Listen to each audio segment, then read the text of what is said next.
Hello and welcome everyone, I am Madals and welcome to another StarCraft 2 England cast. Well, today guys, I am doing some of the LiquidHerO replay pack of the week. It is of course starring LiquidHerO, the red Protoss player in the lower right position, and in the top position we have LiquidTLO, and judging by this chat, anyone would think they know each other. Of course they do, they are both Team Liquid players, and it is going to be a PvZ. And the reason I actually decided to cast this game is purely because they know each other. I met TLO at Insomnia 47, which, well, I got back from that last week, although, my goodness, it doesn't seem like it. My entire week's just gone to pieces, my lack of sleep, but it's all good. I've still managed to cast quite a few games, and the few hours I seem to be able to stay awake a day have been spent playing and casting StarCraft. And of course, the best thing about all of this is, hey, I've got a Heart of the Swarm beta key. At last got one off of Blizzard, and I was just like, guys, you are awesome.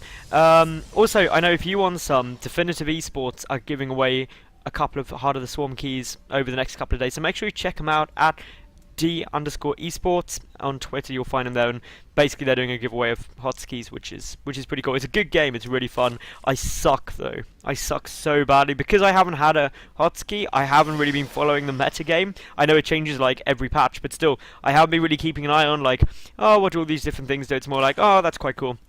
So when I actually went to go and play, I was suddenly dying lots, and I'm deciding to play as random at the moment, both in Wings of Liberty and the normal games, and Heart of Swarm as well. So basically, I don't know Terran that well anyway, and then if I'm up against someone else in Heart of the Swarm, I'm just like, hey, I have no idea what's going on. Oh my god, Oracles have killed all of my workers in about a second, and then you just don't know what to do, and you try and react, and you're like, wait, Marines seem really good when I play against them, but when I'm playing with them, they suddenly don't seem as imbalanced, and that's the best thing about playing random, is you appreciate every race all at once. But anyway, back to this game. It was a Nexus first out of Hero.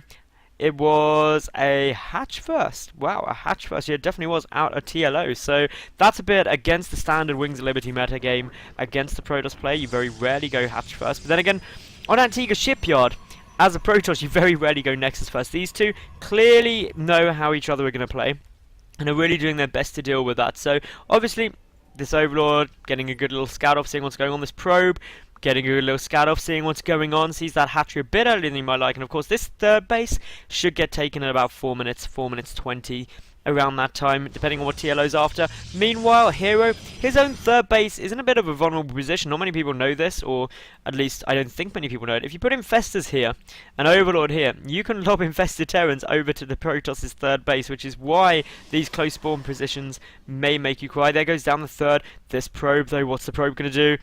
It's always worrying when I see a Probe come and hide in a corner. It's just like, are you gonna cannon rush? Most probably, but that's all cool. There we go. Oh, I saw a cannon in production and I was like, oh wait, there's no pylon over there.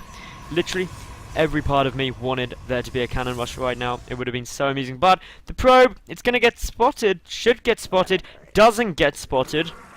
That was anticlimactic. And of course the Probe now happily just chilling down there. Meanwhile, Queens are popping. We've got the Cybercore on its way, the double gas up. No gas yet for Mr. TLO because, well, you don't get gas as Zerg against Protoss until you got about 40 to 50 odd supply. That's a fairly standard point. Meanwhile, Hero, all his timings are relatively normal, to be honest. He's not started the +1. That's quite an interesting thing to note. Generally, that started quite soon if you are going to go for some kind of timing push. So perhaps this is Hero saying, I'm going to macro up a bit more solidly before then. We'll wait and see. Also, hasn't yet started his Warp Gate tech, but instead going for the cannons. Double cannon down. TLO's going to have no idea. And the hatchery's not going to get cancelled either. There we go. And it's going to go pop. Oh. Damn it. That is pretty much what TLO's going to be thinking right now.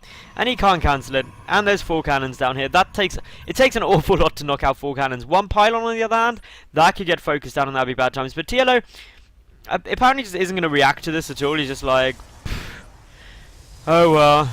Don't you just hate it when this happens, and is just going to put up with all of that bad times. Wow, that drone is super lucky, but, well, it's inevitable now. It's, the Probe, the Ninja Probe gets in there. Meanwhile, though, back here, Sentry coming up. We've got the +1 on its way down now. We've got the Warp Gate tech on its way. This hatchery is very, very dead, and losing this hatchery at any point in the game for Zerg, losing a third hatch is really not fun times. The Queen coming over does not want to try and win this fight, and just dies very, very quickly. The Overlord, if that goes down as well, that would be a big win, but just gets away. Of course, behind this, TLO getting up his lair. Everything's perfectly fine. There goes down the third, though. Some Broodlings on their way down, and of course, you're not going to be able to retake this third until you've dealt with these cannons, which of course means this is going to be a long period of time. TLO is not up to 3 bases and is not in his happy place. Meanwhile, though, we've got what is a lot more gateways coming down. That's going to take us up to 4 gates. 5, no. It was going to be 5 gates, but not anymore. Apparently, Hero just deciding against that, being like, hey, I'm in a good spot because your third base no longer exists, so I'm just going to happily tech up, get the Twilight Council down. This could be going for Blink, of course, with an Observer. You can get up in there. That's all very nice. These 2 Zerglings on their way across, but 3 sentries will put an end to that. A good little wall off down here with a pylon. That's a good choice. Forces units to come straight through here, which is a bit better off. It puts them in range of the cannon, so that's all very, very nice. Down here for TLO, Roach Speed on its way. Nidus! Oh my goodness, Nidus Network, Overlord in good position. This is everything that I ever hope for in every game. Seriously, in every game, I secretly hope for Niduses, Carriers, Battle Cruisers, and Burrowed Banelings. And if any of those things happen, I get exceptionally excited. Basically, like a schoolgirl at a Justin Bieber concert. That is how hyper I get when I see things like Nidus Networks, because they are so underused and they're so awesome. And you just see them go down and it's like pop, and like blah, and they chuck out all those units, and then suddenly the Protoss' main is dead. And it makes me feel so good, because Protoss do things like Cannon Rush. And since I play quite a bit of Zerg, that always makes me sad. But the Nidus Network, he gets spotted! Hero sees it, he now knows what he's going to do, he should come up here. He takes a look around, sees the Nidus Network coming. Any unit's going to be able to get up here to stop it in time. All the probes getting pulled, ASAP as Zeta warping in. It's going to be close, it's going to be close, it should be able to get shut down. This is, oh my goodness, the Queens are in there! Oh, it does get taken down, but only just in time. So many probes are going to die here, but the Stalkers are coming in. The probes are taking a lot of damage. The Queen's getting taken down, though, before they manage to get a Spore Crawler. Oh, that was good, but meanwhile, I hear another one. Where is it? Where is it? I know it's coming down. I can see it. I can see it. Where? No, I can't see it. I know it's somewhere around here. Where is it? Where is it, guys? Seriously. Seriously. Oh, it's just right in the front. Wow, that wasn't even subtle. And here we go. Wow, the Roaches, they're pushing forward. These Roaches don't have any upgrades. Up against +1 Stalkers, which soon will have Blink. That will make it very, very cost effective. We've got Spine Crawlers coming down. This is a Spine Crawler Nidus Network rush. No third base for TLO, so this is so all in right now. If he doesn't win here, he's in major problems. But he has managed to pick off quite a few of Hero's probes. 9 of them dead already. Well, what's coming up behind this? Photon cannons everywhere, Stalkers everywhere. It's all looking okay. Meanwhile, 1 Stalker staying up here, making sure no more Nidus Network come down in the main base. Here comes Hero. He's moving forward. He gets the force fields. Got to be careful though. He's going to have to blink backwards soon. Doesn't get the blink off. More force fields down though. Trying to keep everything down. Great burrow by TLO there. That was good. And well, as we can see, more Spine Crawlers are on their way down. We've got units moving back and forward. The Roaches unburrowing, reburrowing. It's all very, very tense here. More force fields going down. Just burrowed back by the Nidus Network. Spine Crawlers are amassing. Hero, what are you going to do? You're going to get up your robotics facility. That's a good choice. Use the high ground. That's an even better choice. Of course, that robotic facility, if he gets an Immortal out, he's going to be able to just, like, power his way through these Roaches. And, well, in the time being, it looks like TLO is just happy to build more and more Spine Crawlers. He's like, you build photon cannons, and my third, I'm going to build Spine Crawlers at your natural, and we'll see how you like that. Lots and lots of Spine Crawlers on their way down. Meanwhile, TLO behind this, still with the Worker League, getting up the Overlord speed upgrade. Meanwhile, back here, still that 1 Stalker. He's like, I don't know where the party's happening, but I know that there's no Nidus Network in the back of my base, and that is the important thing. Observer on its way out. That's going to help deal with those burrowed Roaches so easily, and of course, well, the Stalker numbers ever creeping higher. What have we got? 22 Roaches against 17 Stalkers. But these Stalkers are now 2-0 compared to 0-0 upgrades on those Roaches. That's good news for Hero, who does of course have his Observer now. TLO still hasn't tried to take his third base yet. That's quite interesting.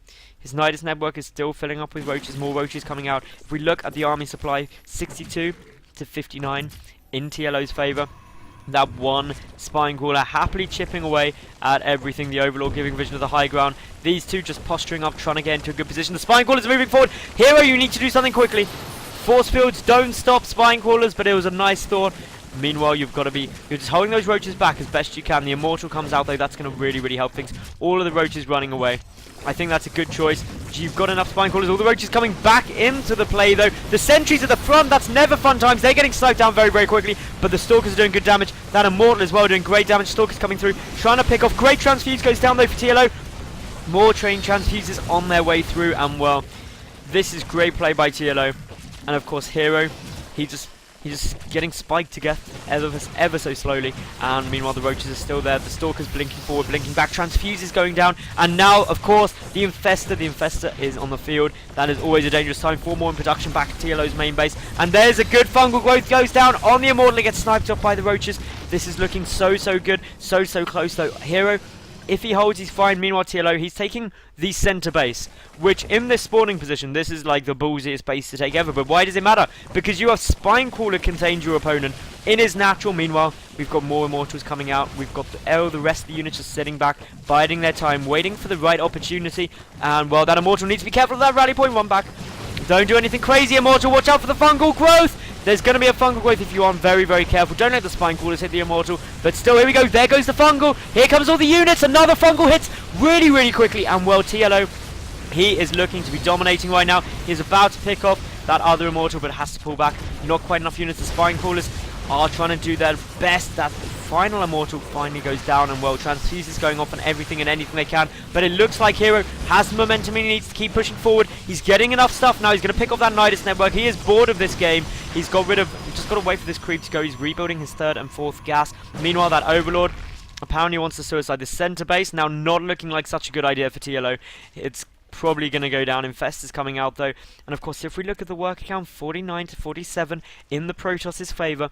And that is, of course, very good for Hero there, who is now taking his 3rd base and moving forward, and going to deny TLO's 3rd base yet again. Just looking at it, actually. Just like, actually, hey, but no. You can keep that for a while, guys. It's all cool. This Overseer coming in. Of course, the threat of the Nidus network, always there. This one Stalker whose only job this game is to protect this area from Nidus's. Great pylon placement as well, giving good vision of the edge of the map.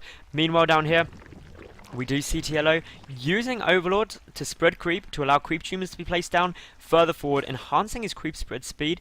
Injects are not going down here. I'm not too happy with that, but as we can see here, obviously, we've got the 3rd base getting knocked out. TLO, he needs to be careful. He needs to be injecting everywhere. If you miss too many injects, you won't have the production you need, especially if you're only on 2 hatcheries. Of course, if Hero's 3rd base gets down, that is going to be dangerous times, but the Roach is coming forward. They're going to go for a quick little snipe off, and they don't manage to get the Immortal there quite yet, but of course, the fungal growth always going to be the threat. A good fungal and an awful lot of Zealots there.